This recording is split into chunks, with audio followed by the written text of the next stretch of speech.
ఈరోజు దేవుని వాగ్దానం 119వ కీర్తన 56వ చరణం. నీ ఉపదేశమును అనుసరించి నడుచుకొనుచున్నాను, ఇదే నాకు వరముగా దయచేయబడి ఉన్నది. నా ప్రియ సహోదరులారా, దేవుని వాగ్దానం సెలవిస్తూ ఉన్నది, నీ ఉపదేశమును అనుసరించి నడుచుకొనుచున్నాను అని కీర్తనకారుడు సెలవిస్తూ ఉన్నాడు. ఇదే నాకు వరముగా దయచేయబడి ఉన్నది అని దేవుని వాగ్దానము మనతో మాట్లాడుతూ ఉన్నది.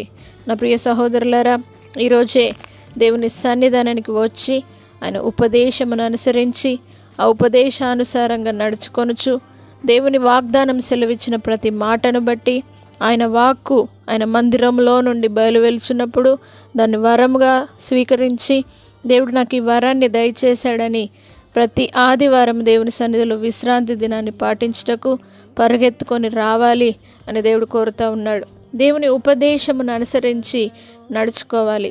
విన్న ప్రతి వాక్యాన్ని విడిచిపెట్టకుండా మనం దేవుని సన్నిధిలో ఆ వాక్యానుసారంగా నడుచుకోవాలి అని దేవుడు సెలవిస్తూ ఉన్నాడు.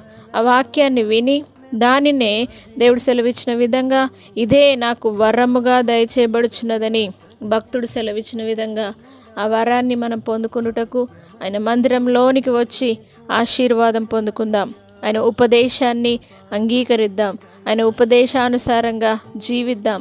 ఆ హెచ్చరికను తప్పకుండా స్వీకరించి మనల్ని మనం సరిచేసుకున్నప్పుడు అది మనకు వరముగా దేవుడు ఇచ్చాడని తెలుసుకొని మనల్ని మనం సరిచేసుకున్నప్పుడు ఆయన రాకడలో ఎత్తబడతామని దేవుని వాక్యం సెలవిస్తూ ఉన్నది. ఉపదేశమును గ్రహించాలి, ఉపదేశానుసారంగా జీవించాలి. ఆ ఉపదేశం మనల్ని సరి అయిన త్రోవలో నడిపిస్తుంది. కాబట్టి ఆ ఉపదేశం మిమ్మల్ని దీవింపజేసి సరి అయిన మార్గంలో నడిపింపజేసి మీకు వరంగా ఉండునుగాక. ప్రార్థన. పరిశుద్ధుడా, నమ్మదగిన దేవా, ఈ విశ్రాంతి దినాన ప్రతి ఒక్కరు నీ సన్నిధానానికి కృతజ్ఞతాస్తుతులతో కీర్తనలు పాడుచు పరిగెత్తుకొని వచ్చుదురుగాక.